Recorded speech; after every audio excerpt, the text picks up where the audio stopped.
Hello, everyone. Thank you so much for joining us today. As a quick reminder, all GSA online events are covered by a code of conduct. I will be posting the link for that code of conduct in the chat shortly for anyone who needs to review it.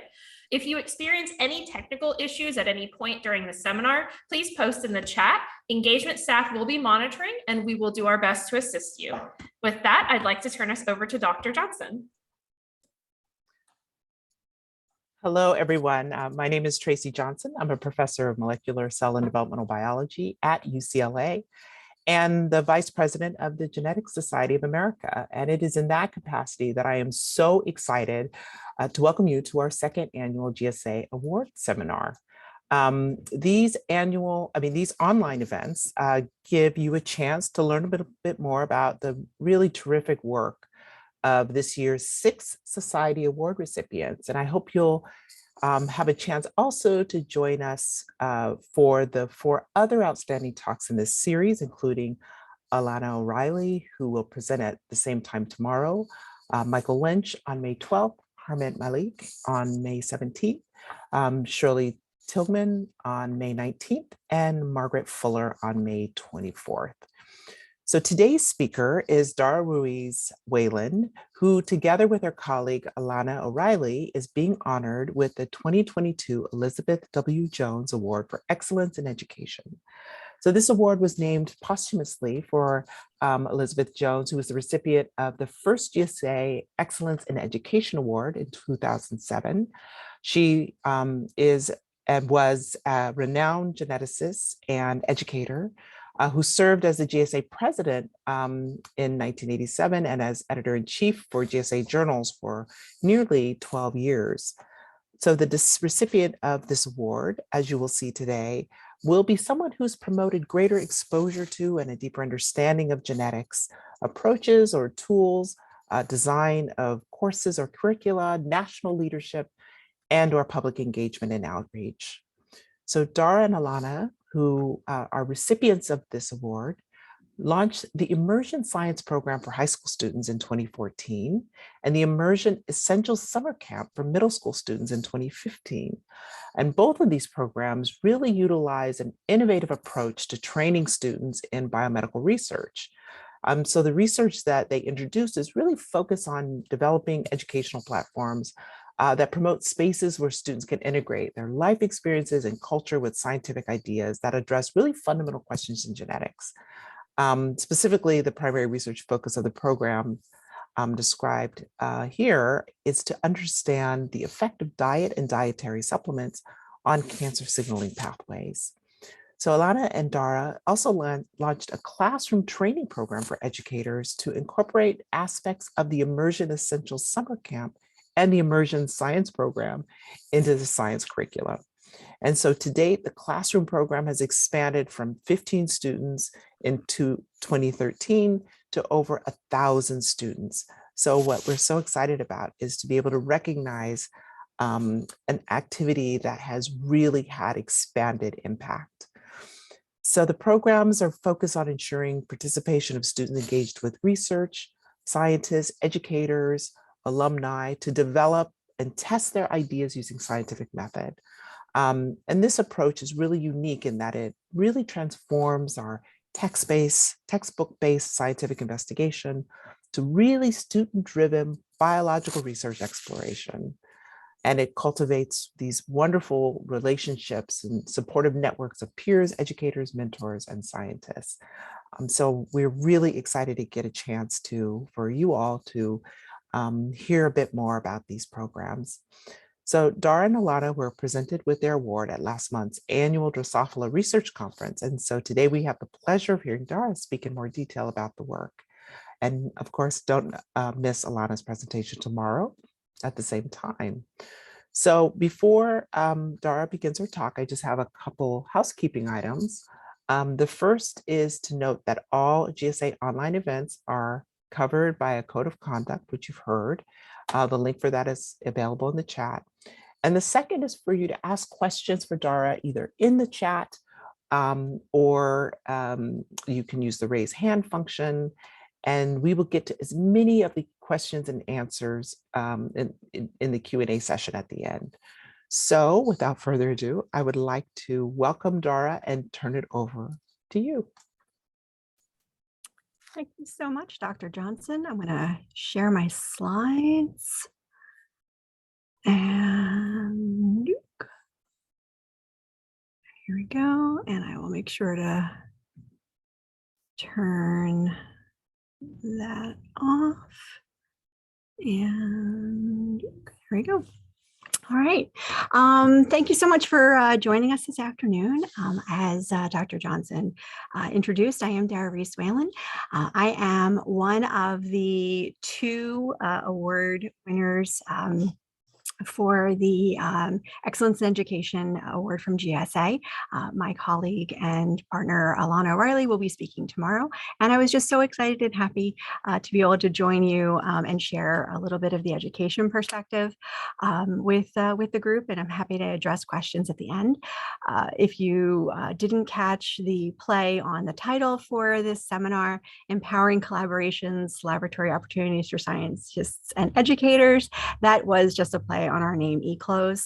And we are very proud of what it is, what it stands for, not only because it's an awesome model organism, but because we've shown so many students and teachers through the years that they really can grow and change and spread their wings and soar with us.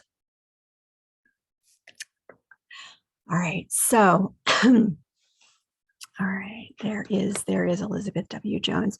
When we got the email, there was no joke about being shocked to open an email and find out that we not only had been nominated for this very prestigious award from the GSA, but just knowing that we not only were nominated, but were awarded the Elizabeth W. Jones Award for Excellence in Education. It's just humbling and more amazing that we got to do this together as a collaborative team. Alana and I just tackle things together, and being identified for both of us winning this was quite amazing indeed. All right, the goal of what we're going to be talking about today, it has definitely an education spin to it, through theory grounded in education and social sciences, which is where my expertise is coming from. We're able to highlight aspects of science communication, and we're looking at opening avenues for meaningful experiences. But these experiences aren't just for the teacher getting to work with awesome scientists, or the scientist standing alone and doing their outreach work. We are looking to launch really awesome programs and continue to do that and help others throughout the nation do this to enhance student entry into the STEM research pipeline. Through programs like Immersion Science and Eclos, we are really looking to identify and impact many of the goals that were set out for this particular award, not only in terms of exposing students to a rich understanding of genetics and genetics research, both in cancer research as well as now diabetes research. We're also really looking to develop different types of curricula to help support teachers and their students. And we are really looking to do high-end levels of engagement and outreach. So what a lot of this comes down to when we start talking about classrooms and science research, many folks know about NGSS, whether it's just reading about it, hearing it on the news, having students that are currently studying science in their classrooms through NGSS. And this is the next generation science standards. It is an evolving mode of practice in the classrooms. And one of the things that it's actually driven to do, especially more recently, is really a call for social reproduction. What NGSS is hoping to see driven in classrooms is really having class-grown scientists and have them become better trained in these earlier roles before they graduate and get into college. So we're really looking kind of pre-professional scientist training. The problem with some of these things, though, however, is that we think that this is all just placed upon the shoulders of the teachers. However, as scientists, as researchers, it is within our power, and it is absolutely our responsibility to help nurture these future scientists and to identify the culture of being a scientist as one of collaboration. When we look at some of these social practice theories, we're looking at a system where we want to empower the teachers to tackle the needs of their students to meet the NGSS standards, not take these standards and trying to do it sliding downhill and telling the kids what they need to know. Let's bring the children and the students and the early scientists up and find out what are the questions that are driving them and how can we meet NGSS by actually putting them into the driver's seat. So I tend to look at more of a qualitative research approach. And when we are looking at things that allow for this social reproduction in classrooms, we can look to qualitative theory because it's designed to flex within the classroom setting. It's not just, yes or no, X or Y, pink or purple. It is very flexible, leaves room for change. And because each child is bringing their own ideas to the classroom and each teacher is going to be different, we want to have that flexibility, that dynamic type of nature. So all of this is couched within a more scientific plan for carrying out scientific experiments. But the teachers are given the freedom and they are actually empowered to learn within a science environment and to teach and create that science environment within their classrooms while being able to adapt it to their protocols and requirements. So just as we know, we don't all do the same experiment. The teachers need to know that science really has all of these amazing avenues open to it. That meaningful experience piece is where I want to circle back to a little bit. And we really want these experiences to be truly meaningful, not meaningful as in I got an A at the end, but meaningful as I had a burning question and this experience, this project helped me take one step closer. I'm not saying you're going to get all the answers, but you've now taken another step on that pathway of saying, you know what, this is really something that's driving me from the inside. When we're looking, we see, teachers and scientists will sometimes have preconceived notions thinking, well, I only speak this language, and so I can't talk to other groups. And sometimes we find, teachers might feel, insecure for no reason. They're taking their content classes right side by side with scientists and pre-med students. But we need to know that there is a general population, and it's okay to take these high-level concepts and make them equitable level. We want to engage our science teachers across the country and help them design programs and scaffold our authentic research and be able to help them take it into their classrooms and promote scientific inquiry. And this is going to be so much different, so much more rich for the students instead of just, okay, who got the right answer? Whose tube is blue? And everybody, who got blue is thrilled. But if the kid got purple or there's this pink, they're like, well, what happened? The what happened part doesn't get addressed. You're wrong. And we don't want that. We want, let's find out what happened. So we do need to make the science meaningful for the students, and we can do this by empowering teachers, leading authentic research in the classroom, and asking the students what is going to be important to them in terms of what they want to cover and what things they would like to address. By grasping their engagement early, we're going to look at so many more students flooding into the STEM research pipelines. And that's what we really want. We want students from all backgrounds, from all different schools across the country to want to grow up and be scientists, to engage and know that they're scientists now and get to put on, their proverbial lab coat and belly up to the lab bench in future years. In terms of some of the theoretical frameworks that I look at in terms of this type of research, I do look at sociocultural theoretical framework. We're looking at information flow and activity-based learning. So this isn't just, okay, I'm going to add a scoop of this and I'm going to add a couple mils of this and I'm going to cause a foaming reaction to happen. We're looking at really getting their hands dirty in terms of doing projects that you would have somebody at your bench doing. In terms of information flow, I'm not just looking at the scientists saying, hey, this is what you should be studying. We want to work with scientists, and I happen to work with one of the more amazing scientists who is just like, yes, tell me your ideas.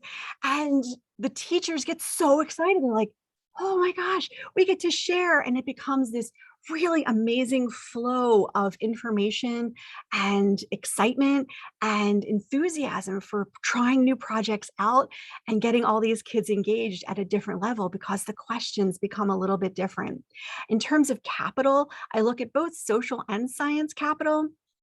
In terms of social capital, we really want to look at the surroundings that the individual and the background is going to play in how they're going to participate in the research, in the project, in the experiment. And we have to let teachers know that even in schools that are in areas that don't have a lot of funding for the sciences, that we can show them ways of doing science on a flip-top desk. They can do it on, a coffee table. They can figure out and help their students do the science where the science can meet the students, instead of the students always longing to say, well, I can't do it because we don't have access to that. In terms of the science capital, the fact that the voices of all of these amazing young people are going to be heard by scientists and saying, oh, you know what, I didn't think of that question before. And having scientists be there as mentorships for people that aren't just coming through the lab, but now actually taking that one step and filter through the teacher and having that engagement with, hundreds of kids at a time, and really knowing that it's an open opportunity for all of these types of learners. That cultural reproduction, as I said, it is key that we are symbols and models for, awesome scientist behavior, right? We want to be collaborative. We're not trying to, nudge anybody out of the niche. We want everyone in there working together and solving problems together. You've got somebody who's great with biostats and somebody who's great in biochem and somebody's over here doing the genetics. And, they all want to work together and solve these answers.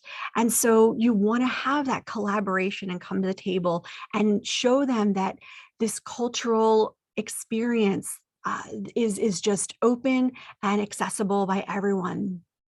And then our social practice in terms of historical and spatial spaces, we're looking at things that are preconceived. Are they, notions where, we all go in, like I said, we have these notions, scientists are this, teachers are that, students think that there's something completely else, where they can actually be all of these types of things. All right. So in terms of where some of this started for me, some of you might recognize it's Princeton University. And in 2000, no, not even 2000, in 1997, I got to work with Jane Flint. I worked with her for 3 years in an adenovirus research lab. I came on as a technician. I also helped to organize and manage her laboratory. As time went on, I ended up working and helping train undergraduate students in molecular biology. And from that point, I realized that, I was really, I kind of like to tinker even in the lab. And I like to work on lab protocols and work on lab techniques. And one of the most important things that I learned at that point, and I was still like young, is that laboratories are really collaborative. I worked in a lab where people were from all over the world. And I remember one day, one of the postdocs, and at that time I still was learning what a postdoc was, said, he was struggling 5 weeks and he was ruining every experiment. He's like, oh, this RNA and and I can't do this. And I'm like, well, did you try so and so and so? And he basically set my eyebrows on fire, screaming, why didn't I say something 4 weeks ago, 3 weeks ago, 2 weeks ago? And I felt that it wasn't my place being a technician. And he said, don't you know, everybody in the lab brings their ideas and their experience to the table, and we have to share it collaboratively or the lab's not going to move forward. I was very fortunate to always work in settings like this, and then, work with a scientific colleague who has this ingrained within her as well. So Jane set me kind of on that path, and I'm still in touch with a lot of the lab members today. But one day Jane decided to walk over to my bench. And she, never, didn't pull punches, and she had something to say to you. She, was very clear with saying it. And Jane looked me right in the face and said, "Dara, you are very good at lab work." And I've done this talk in this particular slide in front of her, and she laughs. So she knows that I do her in her voice. "But you are far too social." And I'm like, well, pudding pops, I don't really know what to do with that. I really like lab work, and I don't know how do I, bring that whole social piece. But it was while I was in her lab that I was also getting my master's degree in science education, and realized that there was a way of kind of bringing a lot of this together. And that was a private joke of me putting smiley faces into lab meeting slides, where I was like, why is a technician giving lab meeting? And so there's my smiley face that became a signature of mine quite shortly afterwards. And so after I left the lab, I started working at a community college. I tended to work at night with adult learners. And what I found was that I could actually bring these collaborative ideas, this different way of teaching, especially the laboratory part, to what I was doing. And suddenly the understanding was different. And it wasn't just trying to memorize things out of a book. And it became really, really important for the people that were in my class. In 2008, I was very fortunate. I got to meet Alana O'Reilly. And the second part of my abstract, you could see the affiliations designed to launch exciting classroom projects and enhance student entry into the STEM research pipeline. Who knew that I was going to walk into a lab interview and be like, hey, by the way, we have all these things in common. We're trying to solve similar problems. We're trying to do it in that collaborative thing, that you're really great at this and I'm really good at this. And if we got this together, we would have this amazing thing. And we started working with students, and it was mind blowing. These parents were shocked. These kids were shocked. And in a way, I mean, I'm embarrassed to say I was surprised it worked. I was like, wow, it's actually working. These kids see themselves, they put on the mantle of scientists, and that's what they were doing. And so, of course, taking that step and saying, well, if we train teachers, can't we reach more students and start again with that cultural reproduction? And if we were able to train more students, then we're looking at people that are going to feed back into the research pipeline. Some are going to become teachers, some are going to become scientists, some are going to become other. And that's awesome too, as long as they want to collaborate, as long as they all want to keep a hold of the science that they're learning, and carry it forward and maintain that type of idea. So as we started to grow, you can see those were our original, as Dr. Johnson said, our original 15 students in 2013. And then later that year into the winter of 14, we started working with teachers. We started having students present projects. More teachers got involved, and every year the student population of early scientists was growing. In 2018, we did develop the program, formalizing it, and launching training for teachers. And in 2018, we were looking at over 200 students, 8 classrooms, 5 schools, 19 supplements, and 9 mutations, using our friend the Drosophila. In 2019, all of these amazing teachers were taking the science into their classroom, building on all the science teachers from 15 and from 13 to 14. And at that point, we had over 1,000 high school students collecting data points in Philadelphia metro region and New Jersey. 19 teachers were involved, and all of these students got to present at the Franklin Institute, and they all walked out saying, you know, today I got to be a scientist. And for the majority of them, they still are. Because it was so large, and our research facility is relatively small, we were given leave, and we developed Eclo's Institute in 2019. Eclo started just because, you know, we didn't want to say, okay, well, we hit our cap and that's it. We can't help any more students. And so we worked again collaboratively, bringing science and education together and bringing these new research approaches to schools and teachers and students. We put research in the hands of middle schoolers, even reaching even more pre-professional than our high school students. And it started with 2 schools and 110 students. And they researched 4 genes and got so excited. And you can see some of our teachers were like, oh my gosh, why are we working with bugs? And we're like, they're not bugs, they're model organisms. We were approached in 2021 by the Teacher Institute of Philadelphia, which is housed and run by faculty out of University of Penn. And we did a lecture series and pre-training of additional science teachers, and they studied 7-less wrasse. They took pictures of eggs and are very excited to see the dorsal appendages. And in 2022, this past winter, we did have our first formal professional development for science teachers. Majority were from the School District of Philadelphia with a couple from New Jersey. And they started their classroom projects just a couple of weeks ago. They are incredibly engaged, super enthusiastic. They got to work with scientists over this session, as well as science teachers that have been doing this for several years. And in another 2 weeks, their students are going to also be presenting at the Franklin Institute. And we will be reaching, again, over 1,000 students now in middle school and high school through our classroom program. And the Franklin Institute event will be part of the Remake Learning event of Southeastern PA.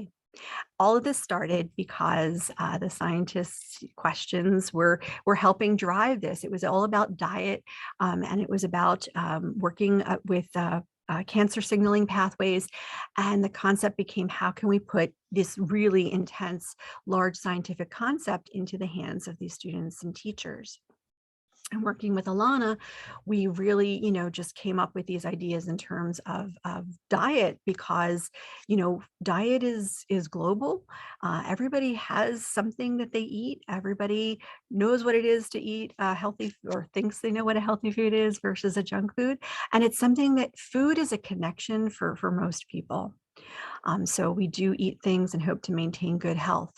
What we also found is that by giving students that initial opportunity to have their voices heard, these young people then grew in the strength of their voices and said, we have more questions. We have hard-hitting things that we want to address. And we have groups of people that are growing up together in this system. And this particular group of young researchers went on to work on an HPV project, which is going to be talked about at other points. And they're taking steps because they each had a question about a topic, but brought different pieces to the table. And now we are seeing projects being extended this year by several of these young, amazing individuals. We go into programs at schools like Esperanza University in North Philadelphia. It is a primarily Latinx and Hispanic serving institution. They are driven to find out and research questions about diabetes. This was actually one of our teachers that participated in one of our programs from Merced, California, and she took the project back to California with her. And we support these teachers in their programming and help them enrich their students' lives. And the big question that everybody has is like, oh yeah, you guys talk a good game, it's all awesome, but does it actually work? And that's usually when we tell people, welcome to the Institute, because it's where research and community intersect. We do focus on diversity and inclusion. We believe that everybody's questions are hard-hitting and important to them. And so we try to find those contexts for them to do their research. We are involved in pipeline development. We work with teachers. We work with researchers, both scientific and social. We help students to really embrace their identities, their culture, and their culture is self-defined. We don't define that for them. And of course, at the very heart, we tend to work with our students and love watching them flourish. Our citizen science programs with our undergraduate students is coast to coast. And it's amazing to see how many researchers at different universities have gotten involved.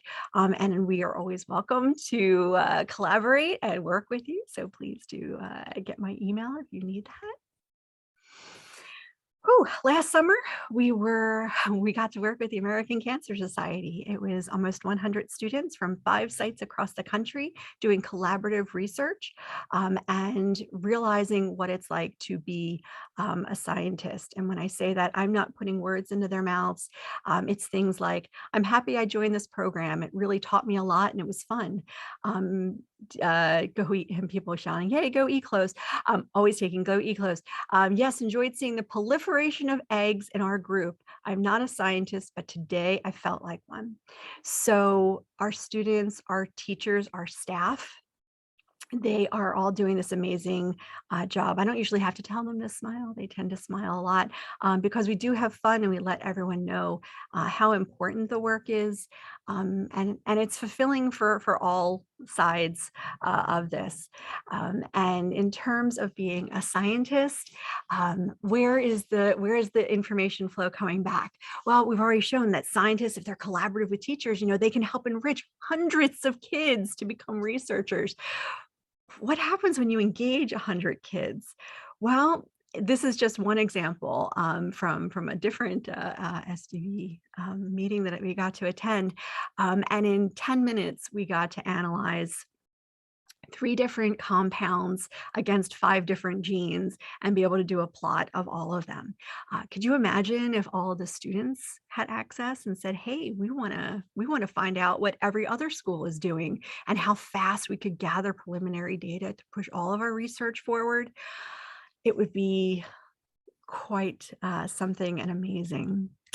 And with that, I do want to thank everybody for their time. Again, I am Dara Ruiz-Whalen. I'm a citizen scientist. I do outreach. I teach. I work with classrooms. I work with summer programs. I work with scientists. And would just love to work with all of you on projects at later points.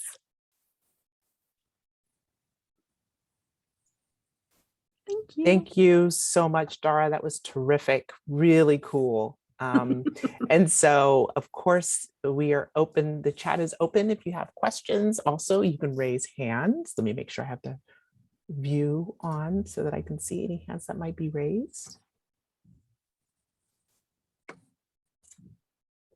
Wonderful. And actually, I would, if you don't mind, I would love, I'd love to start with a question, if that's okay. I was wondering if you've done any tracking of the students. You alluded to the students becoming scientists, but I would love to hear how you've managed to keep track of the students who may have been in the program earlier and following their trajectory. So just in terms of social research, we do work on a lot of the tracking. A lot of it actually comes because of grant funding and it's required. So the students know that if they're going to be part of certain projects. And as a social scientist, I'm starting to learn, the 3-letter acronym IRB becomes even more daunting than IRS can be. But when we work with all of these amazing institutions, we've been fortunate to kind of roll up into certain allowances with them, but keeping track of them isn't so hard because we have a hard time getting rid of them. We actually hire them to be instructors. They are guest speakers. They come back. Alana and I are always like sharing texts like, did you get the text? They want to tell you they got into a program, they got a scholarship, they got a fellowship. And so they are quite open with sharing. We do keep kind of a listserv, and we keep them in the loop, and we do share with them. And they're very open sharing their information. We are working on databases to try to formalize all of these things, but that is something that also just comes with time and learning. And man, if I could buy time to do everything that we want to do, but it is at a very high level on the list these days. Terrific. And I have one other question, and again, please feel free. I don't want to have so many questions because it's so cool. Actually, before I ask mine, maybe we can hear from Sean Beckwith. Hi. Thanks for your talk. It was really, really exciting. Amazing work. So my question is, how do you determine the research projects that students get to work on? And how can we all get involved and plug in students to our work? So a lot of it does start that when we start our collaborations with other universities, the first thing that comes out, and actually there are several collaborators of ours on this call, we ask them, what would help support your research? How can we help get your students involved in your research and work collaboratively together? And so one of the first things that we suggest is we say, poll your students, ask them what's going to be of interest to them, because as a teacher or a faculty member who is teaching courses, and not just, I'm not saying just middle school and high school, if your students are, if there's skin in the game, they're going to work harder. And so, that's kind of it. We tell them just to be really open, and it's scary sometimes to open that field up saying, oh, it's Pandora's box sometimes, right? You want to study what? And in smaller settings, it's a little bit easier, but you can really be democratic about it and find out what their interests are. But when we collaborate with universities and institutions, we definitely listen. We don't say, Eclo is awesome. We're awesome, but we want to have it really highlight the fact that it's dynamic and can help reach people. That's going to be helpful for everyone, because if everybody's just doing the same project, then we're going right back to my tube is blue. So ask your students, and find out the things that are interesting to you. And what we do is that we definitely work with the teachers. I've read curriculum from many counties, states, and we definitely we rewrite things to make sure that they are not burdening instructors, but helping to really fold into the curriculum that's already required. Just taking the big idea and making it user friendly. That's all. Thank you. Mm-hmm. And where are you from, Sean? So get my email. The University of Georgia. Yeah. Awesome. I would love to put a pin in our little map that we have a fruit fly of in every state. So Absolutely.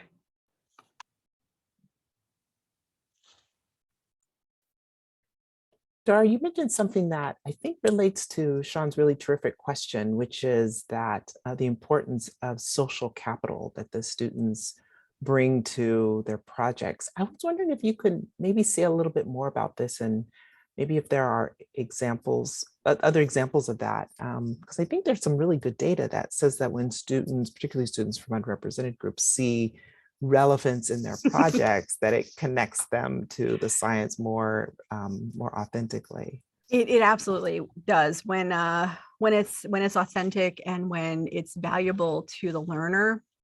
The social capital that we often look at, though, is students from underrepresented backgrounds, students, we work with the school district of Philadelphia, so you're not looking at a large financial drive into these schools. And so when students take part in these types of projects, not only are they gaining access, so that there's an equitable piece in it, but they're also now gaining in that social capital by way of having mentors. We work with students that, like I said, our students come back and we have near peers guest speak, lecture, and the students are now able to see themselves in somebody that's sometimes only a handful of years older than them. And, as a teacher, it kind of, it hit hard the first time I realized that they, okay, they don't want to, I mean, I have kids too. They don't always want to listen to somebody who's like decades older than them. But as soon as they hear it from somebody who comes from the same schools, from the same background, and has been hit in the chest by the same types of struggles, these kids are like, they can do it, I can do it. And what's amazing in terms of that social capital, that gaining and that enrichment, that currency, that social currency, is that these students now reach out and say, can you read my essay? Can you help me work on my application or my student resume? And these other students who have been helped now help younger kids. And we are always constantly saying, send them to us. And you're not usually getting a flood, but you know what, when you do get those few and you can reply and say, oh, this might help, or here's some access, or you know what, go and ask these people, what is it like to work in that type of lab, in that type of situation? And so those are the types of capital we really try to help grow quantities of for all of our students. But we tell them it's not a one-way street, that if you are becoming enriched and gaining in that capital, you need to make sure that you share it and bring other students along with you.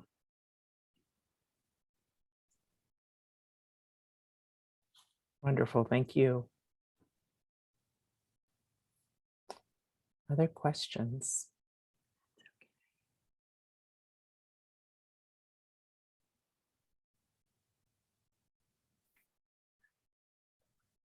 And so to get involved,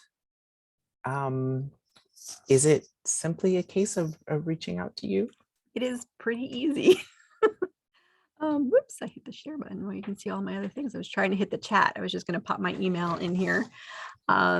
Yeah, it's just a matter of getting involved and saying, hey, I am teaching a course. I got a pilot grant. I have students that would love to take your camp. We do run summer programs, and they are done virtually. The students do receive a lab in a box with all of their equipment and materials. So we do work with universities who sponsor students to take these programs as young as 5th grade, all the way up through undergraduate programs. So we write collaborative grants. We we are pretty open access in terms of really talking the talk. And walking the walk. We want people involved. The more institutes that we get involved doing this together, the more we're going to start suddenly seeing those same names pop up for, graduate student roles. And thank you, Todd. And that's what we want, right? If we train them younger and we're doing this all together, then these are the students that we know have been enriched and are excited about doing the research. They're not doing it because somebody told them it's a box to check off, but because they're really thoroughly engaged in the type of research community that we're trying to build. And I put my email in there just in case. Wonderful. I feel like one of the things that often comes up in these incredibly exciting and innovative educational strategies is there's, the two reservations you hear is that it's expensive. And then the second is that it takes time that is necessary to provide very specific content, maybe content that's driven by standards, and the standards are different in different states. And so that tension, I wonder how you navigate that.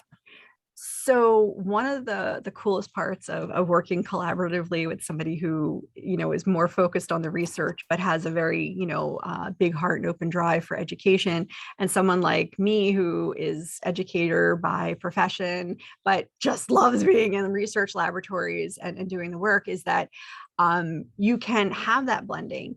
And so NGSS, so these science standards, even though they have not been adopted in all of the states are getting their standards, so their state and local standards ready, because at some point it's just going to become everywhere. And so you see them all moving in that direction. It's got a little bit of differences here and there, but by working with all of these teachers, I'm very open to, hey, what is it that you need? How can we, help move this? Are you an environmental class? Are you a biochem class? Are you just chemistry? Are you biology? Are you anatomy? Are you health careers track? And so it's the time is a lot, but like I said, I've read a lot of standards, and when you develop your initial, when we have the program that we run, we leave it so that it's flexible enough that it can fit into so many molds. And we're not saying, oh, do it for the entire course of the year. We have some teachers that do. They start the project in September, October, and then create it as their senior project later in May and June. So we just let the teachers let it grow organically in what they feel that their students are ready for, or sometimes what they're ready for. We don't ever try to overburden or overtax. Teachers have it.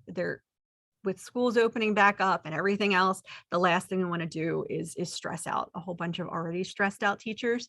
But we do give them a lot of support. And they developed a community, and they're crazy and expansive and so cool. Like this one will be like, hey, do you have a lesson plan for this? And they're like, they have a share, and we're going to be developing a Slack for them.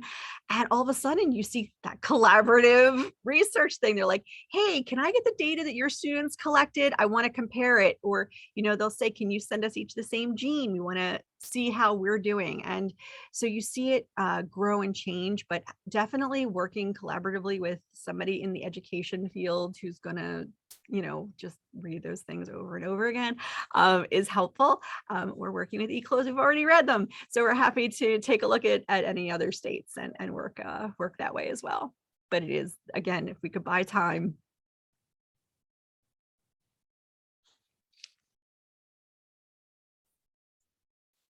Hi, Stephen. So there is a question in the chat or a comment. Yep. Very intrigued about developing a database to showcase student results with these experiments. Is the overall plan to freely share the results in an open science fashion to maximize community discussion and impact? Oh, Stephen. We've spoken to Stephen. We hope to work with Stephen. So in terms of the platform and developing the database, we have recently received an award. We received the paperwork for it, so I think we're allowed to say it out loud, but I'm not going to say who it is just yet. And we are still in the planning stages, because the one thing that neither Alana and I know a whole lot about is actually developing the databases. And there's the camps of, do you make it, open access? Do you make it something that can help drive your nonprofit work and help, secure scholarships for all of these students? And so the underlying part of that is, yes, we want to maximize impact for the community. We want to help people, especially in terms of disease treatments and things of that nature, because everything we do is diet involved, whether it is whole foods or nutritional supplements. Let's get all of that, pilot data off the desk, right? And weed out the things we know aren't going to have the impact, and let scientists kind of whittle it down and focus on the things that do. So I can't wait to see how it's going to turn out either. But we are in the planning stages, and we're going to be working with database developers soon. But we will be sure to let everyone know. Have some of the results from these studies been published? So there is a paper that is being reviewed right now from one of the projects we did last summer with University of Kentucky Markley Cancer Center.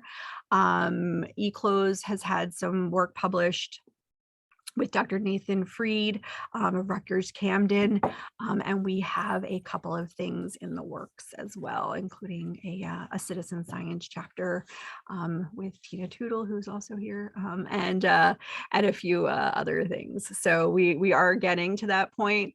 It has been getting kind of our feet under us and finding out the best way. It sounds great. I mean, 1,000 data points sounds awesome. 1,000 data points that you are now trying to wrangle to all look like, okay, can we standardize stuff? Let's all make sure we're calling things. And those are the things that we've learned. And as we've developed teacher training programs and things like that, we now are like, okay, we need to make sure it's in the right, structure. Don't just refer to it as test and control, because we have no idea what that means.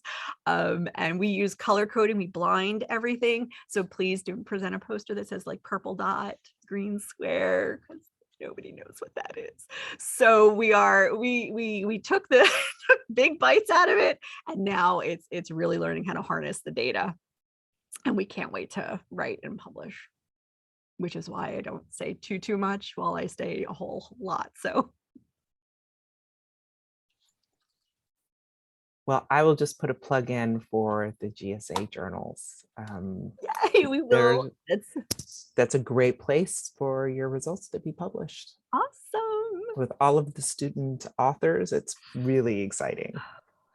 They definitely, the first time we sent out emails and said, hey, just so you know, we're going to be publishing part of your work, you're going to be listed as an author.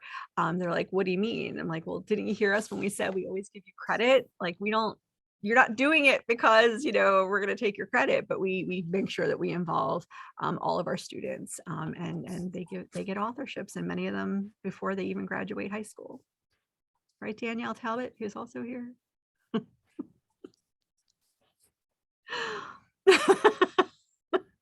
One of our Danielle. students, I've known Danielle Talbot since she was, I think 2014.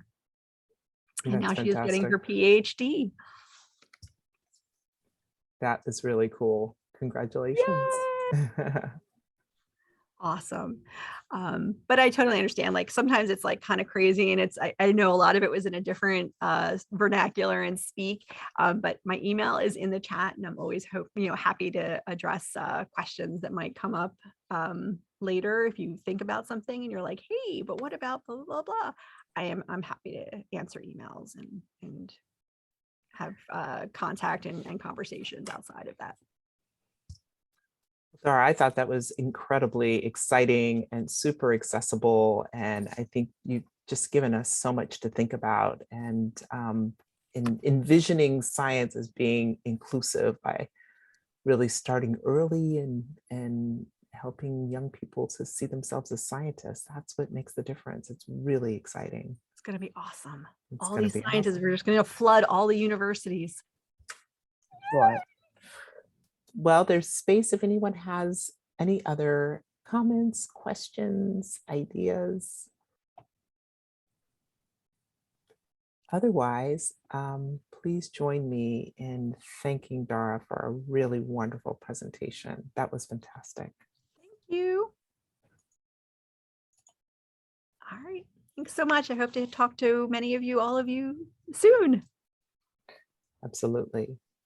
And don't forget to join us for the other seminars in our series. They've been highlighted in the chat by Jessica, and we will look forward to seeing you there.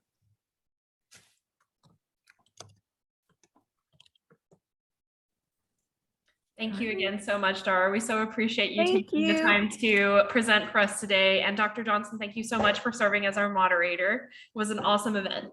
Yeah, it was really cool. Thank Really you cool. all. Thank you, Dara. That was really exciting.